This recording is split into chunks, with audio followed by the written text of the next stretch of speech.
Today on PowerNation Daily, check this out. A turbocharger sucks something up. You won't believe what happens. GMC is trying to increase its off-road presence with a new sub-brand, and a guy leaves a trail of fire after driving a burning fuel tanker to safety. You don't want to miss that. Also, highway patrol officers that get hit really hard on the side of the road, and a famous low clearance bridge takes out another victim. So you don't want to miss it. Here we go with PowerNation Daily.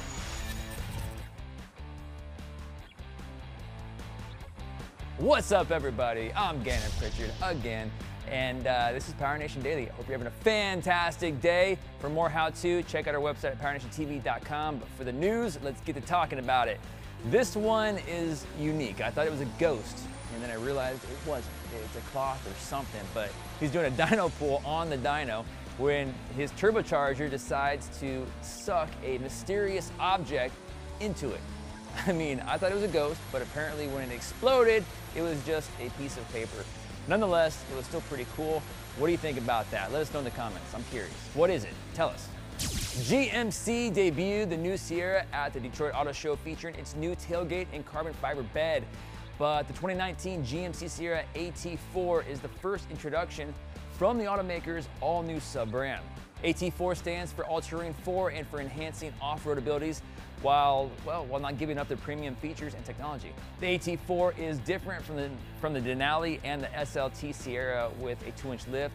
It also has a locking rear differential, off-road tires, and a 5.3-liter V8 under the hood. So if you want to hit the trails but still want those leather seats, the AT4 might be your truck. So this is the guy you want around in the case of, well, an emergency like this. A fuel tanker in India caught on fire at a gas station, and instead of running like a chicken, the man did what a superhero would do. He got in the truck and he drove it away like a boss. Check this out. He left a flame for 3 miles. The truck was on fire, he got in it, drove it down the road for 3 miles to get it away from people. After he found a spot with no people or buildings nearby, he parked it, got out, and said a few prayers. Now, luckily he's okay. He did have some minor burns and stuff with his hands and his feet, but man, wow, that was impressive. It really is amazing this officer's okay after this. While going to help a stuck car on the side of the road in Utah when it was snowy, the highway patrol officer was hit by a sliding car and he went flying through the air. It launched him pretty good. He was taken to the hospital with some broken ribs. Those are very painful, and a broken shoulder blade, which is also very painful. But then again, dude, you got hit by a car. The crazy thing is, he landed on the car that he was trying to help. That's customer service, if you ask me. I'm glad you're okay, buddy. Get well soon. The 11-foot 8-inch bridge in Durham, North Carolina, that's famous for shaving the tops off trucks and trailers, is back at it. It did it again. The can opener is back. And this military truck carrying over $200,000 worth of weapons was its latest victim. Luckily, there was no missiles on board. So many vehicles have had issues with this bridge that they actually installed a camera to watch the carnage.